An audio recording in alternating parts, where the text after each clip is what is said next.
La noche en que mi madre me pidió que abandonara la casa para que mi hermano pudiera quedarse con todo, entendí que algunas familias no se destruyen por culpa del dinero, sino porque llevan décadas aprendiendo a querer a la persona equivocada. Hola, soy Elías Montoro. Hasta los 38 años pensé que la paciencia era una virtud. Mi padre siempre decía que quien sabía esperar terminaba recogiendo mejores frutos. Le creí durante demasiado tiempo. Crecí en una casa donde todo parecía normal para quien la veía desde afuera. Una familia de 4, mi padre, Octavio, mi madre, Celia, mi hermano menor, Bruno, y yo. Los vecinos nos describían como una familia unida. ¡Qué poco sabían! Desde niños existía una regla silenciosa. Si Bruno cometía un error, había una explicación. Si yo cometía el mismo error, era una decepción. Cuando Bruno rompía algo, era porque era inquieto. Cuando yo rompía algo, era porque era irresponsable. Cuando Bruno suspendía un examen, necesitaba apoyo. Cuando yo sacaba un 9 en lugar de un 10, debía esforzarme más. Durante años convencí a mi cabeza de que todo eso eran imaginaciones mías, hasta que crecí. Entonces comprendí que no era imaginación, era preferencia. Y esa preferencia terminó destruyendo a toda la familia. Mi padre había levantado una empresa de fabricación de muebles artesanales. No era una multinacional, pero sí una compañía respetada en toda la región. Trabajaban más de 120 personas. Era el orgullo de la familia. Desde adolescente comencé a ayudar después del colegio. Aprendí cada máquina, cada proveedor, cada cliente. Conocía los nombres de los trabajadores mejor que muchos encargados. Mientras tanto, Bruno decía que trabajar era para personas sin imaginación. Pasaba los días cambiando de proyectos. Primero quiso ser músico, después inversionista, luego influencer, más tarde entrenador. Después abrió un negocio que cerró en 3 meses. Luego pidió dinero para otro, y otro, y otro. Siempre fracasaba, siempre volvía. Siempre encontraba a mamá esperándolo con la mesa servida. Tu hermano necesita apoyo. Esa frase la escuché miles de veces. Nunca entendí por qué yo nunca necesitaba apoyo. Cuando terminé la universidad, rechacé ofertas de trabajo importantes para quedarme ayudando a mi padre. No me obligó. Lo hice porque creía que algún día aquella empresa también sería mi responsabilidad. Trabajé 15 años sin vacaciones largas. Entraba antes que todos. Salía después del último empleado. Durante ese tiempo la empresa duplicó su producción. Abrimos 2 nuevas plantas. Conseguimos contratos enormes. Todo iba creciendo. Pero cada vez que alguien felicitaba a mi padre, él respondía: mi hijo Bruno tiene una visión increíble para los negocios. Yo me quedaba en silencio, porque Bruno ni siquiera aparecía por la empresa. Al principio me molestaba. Después dejó de importarme. O eso creía. Una tarde encontré a mi padre sentado solo en la oficina. Tenía la mirada perdida. Nunca lo había visto así. Me pidió cerrar la puerta. Elías, necesito preguntarte algo. Claro. Si algún día yo falto, ¿seguirías cuidando de tu madre? No entendí aquella pregunta. Le respondí que sí. Entonces hizo otra. ¿También cuidarías de Bruno? Suspiré. Aunque él nunca cambie. Mi padre bajó la cabeza. Prométemelo. Lo prometí. No imaginaba que aquella promesa terminaría convirtiéndose en la peor decisión de mi vida. Pasaron 8 meses. Mi padre sufrió un infarto durante una reunión con clientes. Murió antes de llegar al hospital. Aquel día sentí que el mundo dejaba de girar. Había perdido a mi mejor maestro, pero también perdí el único equilibrio que mantenía unida a nuestra familia. El funeral terminó. Los abrazos desaparecieron. Las flores comenzaron a secarse. Y entonces apareció el verdadero rostro de todos. Mi madre reunió a la familia. Pensé que hablaríamos sobre cómo continuar la empresa. En cambio, dijo algo inesperado. Bruno será quien tome el lugar de tu padre. Me quedé inmóvil. Creí haber escuchado mal. ¿Perdón? Tu hermano siempre tuvo talento para liderar. Sentí ganas de reír. No porque fuera divertido, porque era absurdo. Bruno jamás había administrado ni una tienda de barrio. No conocía a un solo proveedor. Ni siquiera sabía cuánto costaba fabricar una silla. Intenté hablar. Mamá, llevo 15 años trabajando allí. Ella me interrumpió. Precisamente, tú seguirás ayudándolo. Aquella frase me atravesó como una cuchilla. No me estaban ofreciendo dirigir la empresa. Me estaban convirtiendo en el empleado de mi hermano. Bruno sonrió. Una sonrisa pequeña, suficiente para comprender que aquello llevaba tiempo planeándose. Acepté permanecer en silencio, no por obediencia, porque quería entender hasta dónde eran capaces de llegar. La primera semana fue un desastre. Bruno comenzó despidiendo empleados veteranos porque decía que ganaban demasiado. Contrató amigos sin experiencia. Compró maquinaria innecesaria. Firmó contratos sin leerlos. Gastó dinero de la empresa en una camioneta de lujo. Yo intentaba corregir discretamente cada error, pero él comenzaba a irritarse. Una mañana golpeó la mesa frente a todos. Aquí mando yo. Los trabajadores bajaron la mirada. Nadie dijo nada. Al salir del despacho, uno de los empleados más antiguos me tomó del brazo. Si usted se va, esta empresa no llega a Navidad. Aquellas palabras comenzaron a perseguirme. Durante meses intenté salvar cada problema. Negociaba de noche. Revisaba cuentas hasta la madrugada. Recuperaba clientes que Bruno perdía por arrogancia. La empresa seguía viva únicamente porque alguien apagaba los incendios antes de que se vieran desde afuera. Ese alguien era yo, pero nadie lo reconocía. Mi madre solo veía a Bruno sentado en la oficina principal. Para ella eso bastaba. Un domingo organizó una comida familiar. Invitó incluso a tíos y primos. En medio del almuerzo levantó su copa. Estoy muy orgullosa de Bruno. Tu padre estaría feliz viendo cómo dirige la empresa. Toda la mesa comenzó a aplaudir. Nadie sabía que 2 noches antes yo había evitado la quiebra negociando con el principal proveedor durante 8 horas seguidas. Nadie sabía que la nómina se había pagado gracias a una refinanciación que conseguí personalmente. Nadie sabía nada, y Bruno tampoco dijo una sola palabra. Aceptó todos los aplausos. Esa noche regresé a casa sintiéndome vacío. Mi esposa, Amanda, me encontró sentado en el garaje con el motor apagado. ¿Qué pasó? No respondí. Simplemente lloré. Era la primera vez que lloraba desde la muerte de mi padre. Amanda me abrazó. Después dijo algo que cambió mi manera de pensar. No estás intentando salvar una empresa. Estás intentando que tu familia te quiera. Y eso nunca ha dependido de ti. Aquella frase estuvo días dando vueltas en mi cabeza. Hasta que ocurrió algo imposible de ignorar. Una auditoría interna descubrió movimientos bancarios extraños. Habían desaparecido cientos de miles de pesos. Pensé que era un error administrativo. Pero no. El dinero había salido en pequeñas cantidades durante varios meses. Las transferencias llevaban una única autorización, la de Bruno. Cuando le pregunté qué ocurría, sonrió con tranquilidad. Era mi sueldo. Casi me atraganto. ¿Qué sueldo? El que merezco por dirigir todo esto. Era una cifra completamente desproporcionada. Además de viajes, restaurantes, relojes, compras personales, todo cargado a la empresa. Le dije que aquello podía hundirnos. Su respuesta todavía resuena en mi cabeza. La empresa es nuestra. ¿Cuál es el problema? Esa misma noche fui a hablar con mi madre. Pensé que por fin abriría los ojos. Le mostré documentos, facturas, transferencias, balances. Ella apenas los miró. Después dijo la frase que terminó de romper algo dentro de mí. Seguro tienes envidia de tu hermano. No respondí. Guardé todos los papeles. Me levanté. Y mientras caminaba hacia la puerta, escuché cómo añadía otra frase. Siempre has querido ocupar su lugar. Salí de aquella casa comprendiendo que jamás había tenido un lugar. Al día siguiente llegué temprano a la empresa. Encontré a varios trabajadores esperando fuera. El banco había bloqueado temporalmente parte de las cuentas por irregularidades detectadas. Los proveedores empezaban a exigir pagos inmediatos. Los rumores corrían por toda la ciudad. Por primera vez entendí que ya no estaba luchando por demostrar mi valor. Estaba luchando contra el tiempo. Y el tiempo siempre termina ganando. Esa misma tarde recibí una llamada inesperada. Era un competidor directo de la empresa. Su director quería reunirse conmigo en privado.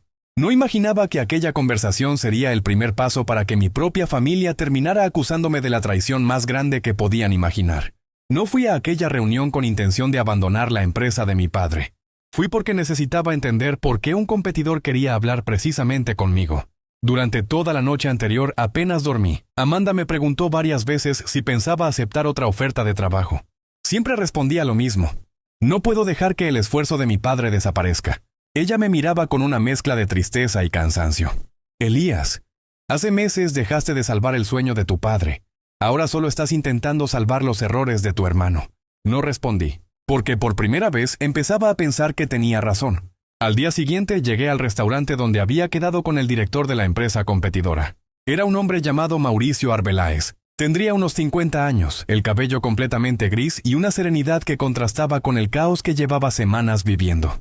Se levantó para saludarme. Gracias por venir. Solo tengo media hora, sonrió.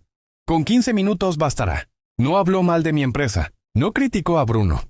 No intentó convencerme de inmediato. Simplemente colocó una carpeta sobre la mesa. Antes de hablar de trabajo, quiero mostrarte algo. Abrí la carpeta. Eran fotografías, contratos, reportes de proveedores, correos electrónicos, todo relacionado con la empresa de mi familia. Levanté la mirada. ¿Cómo consiguió esto? No es información privada. Muchos proveedores están preocupados. Sentí un nudo en el estómago. Mauricio respiró profundamente antes de continuar. Elías, llevo 20 años compitiendo contra la empresa de tu padre. Asentí. Y durante esos 20 años jamás logré quitarle un solo cliente importante. Guardó silencio unos segundos. Desde que él murió hemos recuperado 9. Bajé la mirada. Cada documento era una prueba del desastre. Clientes que cancelaban pedidos. Proveedores que pedían pago por adelantado. Transportistas negándose a seguir trabajando con nosotros. Todo estaba ocurriendo mucho más rápido de lo que imaginaba. Mauricio cerró la carpeta. No vine a burlarme. Entonces, ¿para qué? Porque conozco tu trabajo. Fruncí el ceño. He preguntado por ti durante años. Aquello me sorprendió. ¿Por mí? Los clientes no hablaban de Bruno, ni siquiera hablaban de tu padre. Siempre decían lo mismo. Hizo una pausa. Si Elías está detrás del proyecto, todo saldrá bien. No sabía qué responder. Era la primera vez en mucho tiempo que alguien reconocía mi trabajo sin pedir nada a cambio. Mauricio sacó otra carpeta. Quiero ofrecerte la dirección de operaciones de mi empresa. No abrí la carpeta. No puedo. ¿Por qué?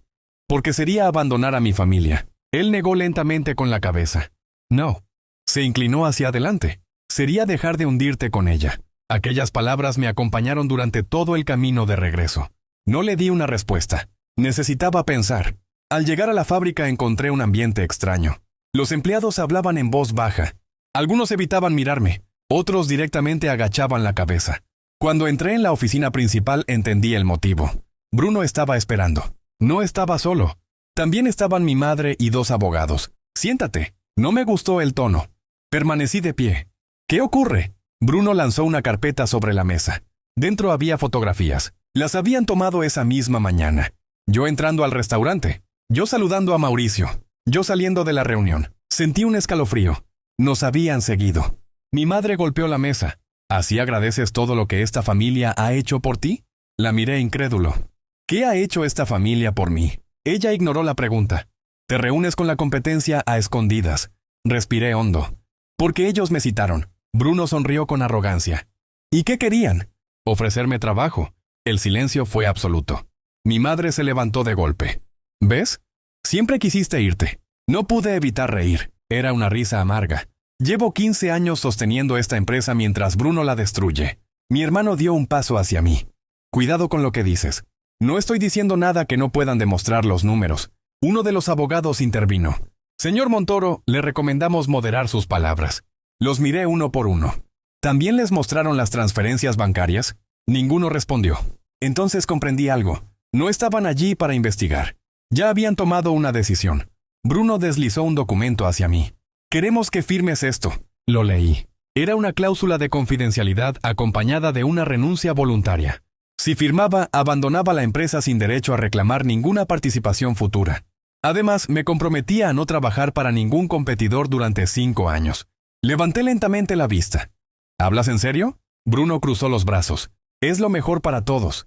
Mi madre añadió. Si de verdad quieres a esta familia, firma. Aquellas palabras me hicieron recordar una escena de mi infancia.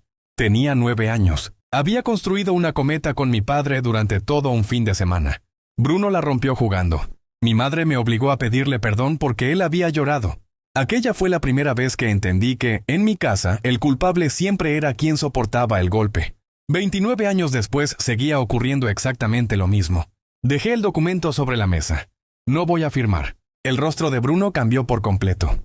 Entonces será por las malas. Pensé que era una amenaza vacía. Me equivoqué. 2 horas después, cuando salía de la fábrica, descubrí que mi tarjeta de acceso ya no funcionaba. Habían cambiado todas las claves. Mi correo corporativo había sido bloqueado. Mi número de teléfono interno había desaparecido. Los vigilantes, avergonzados, evitaron mirarme. Uno de ellos se acercó en voz baja. Don Elías, nos dijeron que usted ya no trabaja aquí. No respondí. Solo recogí las pocas cosas que aún estaban en mi oficina. Mientras guardaba una fotografía de mi padre, encontré un sobre amarillo escondido en el último cajón del escritorio. Reconocí inmediatamente la letra. Era la de él. En la parte delantera solo había escrito una frase. Entrégaselo a Elías únicamente si algún día deja de trabajar aquí. Sentí que el corazón se detenía por un instante. Miré alrededor. Nadie parecía saber que aquel sobre existía. Lo guardé dentro de mi maletín sin abrirlo. No quería hacerlo allí. Salí caminando de la empresa en la que había entregado 15 años de mi vida. Ningún miembro de mi familia salió a despedirse. Solo los trabajadores. Uno a uno comenzaron a acercarse. Algunos me estrecharon la mano. Otros me abrazaron. Incluso hubo quienes lloraron. Uno de los carpinteros más antiguos me dijo algo que jamás olvidaré. Don Elías, esta empresa perdió hoy a la única persona que la mantenía de pie. Mientras me alejaba, observé el edificio por el retrovisor. No sentía rabia. Sentía un vacío inmenso. No sabía que apenas 48 horas después recibiría una llamada de la policía. Y que esa llamada demostraría que el problema de mi familia nunca había sido mi supuesta traición. El verdadero problema era que alguien había estado robando millones durante años, y todas las pruebas apuntaban directamente a Bruno. Durante los 2 días siguientes intenté convencerme de que todo había terminado. Había perdido mi trabajo, había perdido a mi familia, había perdido la empresa en la que había crecido. Lo único que me quedaba era Amanda, y curiosamente era lo único que realmente necesitaba. La mañana del segundo día preparábamos el desayuno cuando sonó mi teléfono. Era un número desconocido. Contesté. ¿Señor Elías Montoro? Sí. Le habla el inspector Gabriel Salcedo de la Unidad de Delitos Económicos. Necesitamos hacerle unas preguntas relacionadas con la empresa Montoro Muebles. Miré a Amanda. Ella comprendió inmediatamente que algo grave ocurría. Estoy siendo investigado. Hubo unos segundos de silencio. Por ahora no. Pero necesitamos que venga hoy mismo. 1 hora después estaba sentado frente al inspector. Era un hombre tranquilo, de pocas palabras. Sobre la mesa había varias carpetas y una computadora. No tardó en ir al grano. ¿Cuándo fue la última vez que tuvo acceso a las cuentas bancarias de la empresa? Hace 3 días antes de que me expulsaran. ¿Quién autorizaba los movimientos importantes? Mi hermano Bruno. El inspector asintió lentamente. Giró el monitor hacia mí. Aparecieron decenas de transferencias. Fechas, montos, empresas. Al principio no entendía qué estaba viendo. Después leí los nombres de las empresas receptoras. No reconocía ninguna. ¿Le suenan estas compañías? Negué con la cabeza. Nunca trabajamos con ellas. El inspector hizo clic en otro documento. Existen únicamente sobre el papel. Sentí un escalofrío. Empresas fantasma. Todo el dinero que había desaparecido había terminado allí. ¿Cuánto falta? El inspector me observó fijamente. Más de $4 millones. Creí haber escuchado mal. ¿Cuánto dijo? 4 millones. Me quedé sin palabras. La empresa de mi padre jamás había manejado ese nivel de pérdidas en tan poco tiempo. Entonces comprendí por qué los bancos habían empezado a bloquear cuentas. No era un problema de mala administración. Era un fraude gigantesco. El inspector continuó.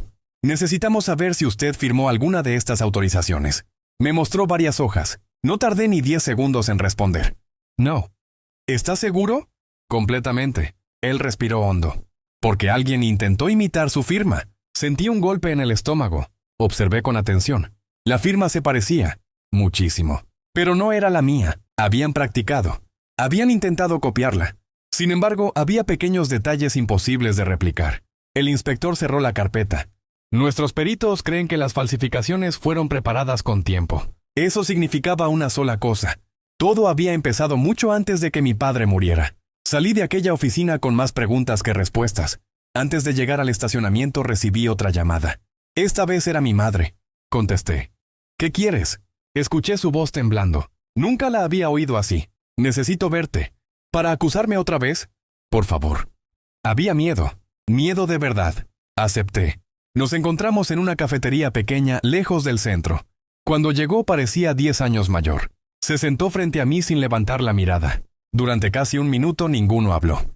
Finalmente rompió el silencio. La policía estuvo en la empresa. Lo sé. Ella levantó la cabeza de golpe. ¿Cómo lo sabes? Porque también hablaron conmigo. Su rostro perdió el poco color que tenía. Bruno dice que todo esto es culpa tuya. No pude evitar sonreír con tristeza. Claro que lo dice. Asegura que manipulaste las cuentas antes de irte. Respiré profundamente. ¿Y tú qué piensas? Mi madre tardó demasiado en responder. Ese silencio dolió más que cualquier insulto, porque significaba que realmente estaba dudando. Después de unos segundos murmuró. No lo sé. Aquellas 3 palabras terminaron de romper algo dentro de mí. Durante toda mi vida había buscado una sola cosa. Que mi madre creyera en mí. Ni siquiera ahora era capaz de hacerlo. Me levanté lentamente. Entonces no hay nada más que hablar. Ella me sujetó del brazo. Espera. Por primera vez vi lágrimas en sus ojos. Encontré esto entre las cosas de tu padre. Sacó una pequeña llave de un sobre. Era antigua, de bronce. En una etiqueta amarillenta solo aparecía un número. 3017. La observé confundido. ¿Qué es? No lo sé. Tu padre nunca me dijo para qué servía. Solo escribió una nota. Me entregó un papel doblado. Lo abrí. Reconocí inmediatamente la letra de mi padre. Si algún día Elías necesita saber toda la verdad, entrégale la llave. Mi corazón comenzó a latir con fuerza. Era la segunda vez en pocos días que aparecía un mensaje oculto de mi padre. Guardé la llave en el bolsillo. ¿Hay algo más? Mi madre negó con la cabeza. Me di la vuelta. Cuando ya estaba alejándome escuché su voz. Elías. No me giré. Perdóname si me equivoqué. Cerré los ojos unos segundos. Había esperado escuchar esa frase durante 30 años. Y sin embargo, ya no producía el efecto que imaginé tantas veces. Seguí caminando.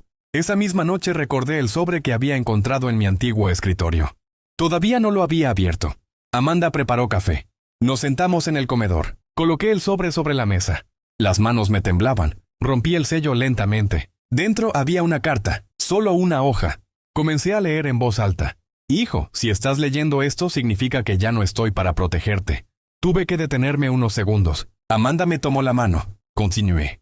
Sé que algún día intentarán convencerte de que nunca fuiste suficiente. No les creas. He cometido muchos errores como padre. El más grande fue permitir que el amor desmedido de tu madre por Bruno nos volviera injustos contigo. Las lágrimas comenzaron a caer sin que pudiera evitarlo. Seguí leyendo. Hay algo que nunca pude decirte delante de todos. La empresa solo sigue existiendo gracias a ti. Yo construí los cimientos, pero tú levantaste el edificio. Si algún día ocurre lo que temo, busca la caja de seguridad número 317 del antiguo banco mercantil. Allí encontrarás todo lo necesario para protegerte. Miré inmediatamente la pequeña llave de bronce. El número coincidía. Mi padre llevaba años preparándose para algo. O temiendo algo. La carta terminaba con una última frase. Y recuerda una cosa, hijo. No siempre traiciona a quien se marcha. A veces traiciona a quien obliga a otro a irse. Doblé lentamente la hoja. Amanda rompió el silencio. Mañana iremos al banco. Asentí.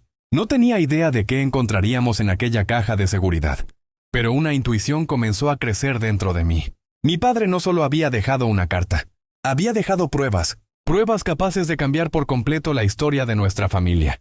Y si mi presentimiento era correcto, cuando esa caja se abriera, Bruno dejaría de ser el hijo favorito para convertirse en el hombre más buscado por la justicia. A la mañana siguiente apenas amaneció, Amanda y yo llegamos al antiguo banco mercantil. El edificio conservaba ese aire solemne de las instituciones que llevaban más de medio siglo abiertas. Mientras caminaba hacia la recepción, llevaba la llave número 317 tan apretada en la mano que terminé con la marca grabada en la palma. Un empleado revisó la documentación y al ver el nombre de mi padre cambió de expresión. El señor Octavio Montoro dejó instrucciones muy específicas. Si usted venía con esta llave y acreditaba su identidad, debíamos acompañarlo inmediatamente. No dijo nada más. Nos condujo hasta la zona de cajas de seguridad. Introdujo una llave maestra. Yo introduje la mía. Un pequeño clic resonó en el pasillo. Respiré hondo y abrí la caja. No había dinero. No había joyas. Había algo mucho más valioso. Una memoria USB, 3 cuadernos escritos a mano, una carpeta con documentos originales y un sobre dirigido a mí. Lo abrí primero. Elías, si has llegado hasta aquí significa que mis peores sospechas se cumplieron. Durante los últimos años descubrí que alguien estaba utilizando la empresa para sacar dinero poco a poco. Al principio pensé que era un empleado deshonesto. Después descubrí que era alguien mucho más cercano. No denuncié porque esperaba poder detenerlo sin destruir a la familia. Me equivoqué. Si yo ya no estoy, entrega todo esto a las autoridades. No protejas mi apellido. Protege la verdad. Sentí un escalofrío. Amanda abrió la carpeta.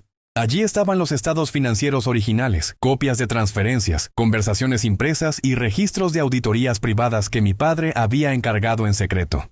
Pero lo que nos dejó completamente inmóviles fue el contenido de la memoria USB. El banco tenía una pequeña sala privada con un computador. Conecté el dispositivo. Había varias carpetas. La primera contenía grabaciones de cámaras de seguridad de la oficina de mi padre. En una de ellas aparecía Bruno entrando de madrugada al despacho acompañado por un contador externo. Los vimos sacar documentos de un archivador. Después encendieron el computador de la empresa. Las imágenes tenían fecha de casi 2 años antes de la muerte de mi padre. En otra grabación aparecía mi padre enfrentándolo. No había sonido, pero los gestos lo decían todo. Mi padre golpeaba la mesa. Bruno evitaba mirarlo. Finalmente salía dando un portazo. En la última carpeta había archivos de audio. Reproduje el primero. Era la voz de mi padre. Si alguien escucha esto, quiero dejar constancia de que mi hijo Bruno ha reconocido haber utilizado empresas ficticias para retirar dinero de la compañía. Me pidió tiempo para devolverlo. No sé si cumpliré mi promesa de mantener esto en secreto. Solo espero que recapacite antes de que sea demasiado tarde. Amanda llevó una mano a su boca. No podíamos creerlo. Mi padre lo sabía todo. Había intentado salvar a su hijo, y terminó muriendo antes de poder arreglar el desastre. Salimos del banco directamente hacia la unidad de delitos económicos. El inspector Gabriel Salcedo escuchó las grabaciones una por una. No dijo una sola palabra hasta terminar. Después cerró la carpeta y respiró profundamente. «Señor Montoro», asentí. «Con esto cambia toda la investigación». 2 días después comenzaron los allanamientos. La policía entró en las oficinas de la empresa. También registró la casa de Bruno. Los medios locales no tardaron en enterarse. Los titulares hablaban de un presunto fraude millonario dentro de una de las empresas familiares más respetadas de la región. Bruno desapareció durante casi 24 horas. Cuando finalmente fue localizado, intentó convencer a los investigadores de que todo era un malentendido. Aseguró que las empresas fantasma eran inversiones, que el dinero regresaría, que yo había manipulado la información. Pero las pruebas eran demasiado contundentes. Las grabaciones, las firmas, las transferencias, los correos. Todo apuntaba hacia él. El contador que lo había ayudado decidió colaborar con la justicia. Confesó que Bruno llevaba años desviando dinero. También reveló algo que jamás imaginé. Mi expulsión de la empresa no había sido improvisada. Llevaban meses preparándola. Necesitaban que, cuando el fraude saliera a la luz, existiera alguien con acceso a las cuentas sobre quien descargar toda la responsabilidad. Ese alguien era yo. Habían falsificado documentos, imitado mi firma, y planeaban afirmar que yo había huido después de descubrir que la auditoría me señalaría. No querían solo quitarme la empresa. Querían destruir mi vida. Semanas después, mi madre apareció en la puerta de mi casa. Venía sola, sin maquillaje, sin orgullo. Parecía una persona completamente distinta. Cuando abrí, rompió a llorar. No intentó justificarse, no culpó a nadie. Solo dijo: «Pasé tantos años protegiendo a Bruno que dejé de proteger al hijo que nunca me dio problemas». Guardé silencio. Ella continuó: «Tu padre intentó abrirme los ojos muchas veces. Yo no quise escuchar. Nos sentamos en el jardín. Por primera vez hablamos durante horas sin discutir. Me contó que mi padre había querido cambiar el testamento pocos meses antes de morir para dejar la empresa bajo mi dirección, con un fondo económico para que Bruno pudiera rehacer su vida sin controlar el negocio. Nunca alcanzó a firmarlo. Aquella revelación no cambió el pasado, pero respondió una pregunta que llevaba años haciéndome. Mi padre sí había visto lo que ocurría. Simplemente actuó demasiado tarde. Los tribunales tardaron casi un año en cerrar el caso. Bruno fue condenado por fraude, administración desleal, falsificación documental y otros delitos económicos relacionados con el desvío de fondos de la empresa. Muchos de los bienes adquiridos con el dinero desviado fueron embargados para intentar reparar parte del daño. La empresa sobrevivió por muy poco. Los trabajadores más antiguos me buscaron. No querían que la fábrica desapareciera. Acepté regresar, pero con una condición. Nunca volvería a hacer un negocio donde el apellido valiera más que la honestidad. Durante los siguientes meses reconstruimos todo desde cero. Fue lento, doloroso. Pero cada contrato recuperado era una pequeña victoria. Cada empleado que decidía quedarse era una muestra de confianza. Con el tiempo la empresa volvió a crecer. No tan rápido como antes, pero sobre bases mucho más firmes. Mi madre nunca volvió a vivir con Bruno. Se mudó a un pequeño apartamento y empezó una vida sencilla. Nuestra relación no volvió a ser la de una madre y un hijo que nunca tuvieron heridas. Pero aprendimos algo mucho más difícil: a decirnos la verdad. A veces me preguntan si perdoné a mi hermano. Siempre respondo lo mismo. El perdón no significa olvidar. Significa dejar de permitir que el daño siga gobernando tu vida. No siento odio por Bruno. Tampoco deseo su fracaso. Solo acepté una realidad que me costó décadas comprender. No puedes obligar a alguien a quererte. No puedes salvar a quien no quiere cambiar. Y no puedes construir una familia sobre mentiras sin que, tarde o temprano, toda la casa termine derrumbándose. Hoy, cada vez que entro a la oficina donde antes trabajaba mi padre, la primera carta que me dejó sigue enmarcada sobre mi escritorio. Hay una frase que leo todas las mañanas antes de empezar a trabajar. No siempre traiciona a quien se marcha. A veces traiciona a quien obliga a otro a irse. Durante muchos años pensé que había perdido a mi familia. La verdad era otra. Perdí una ilusión. Y solo cuando esa ilusión desapareció, encontré algo mucho más valioso. Una vida construida sobre el respeto, la verdad y la tranquilidad de no tener que demostrarle a nadie el lugar que me había ganado con mi propio esfuerzo.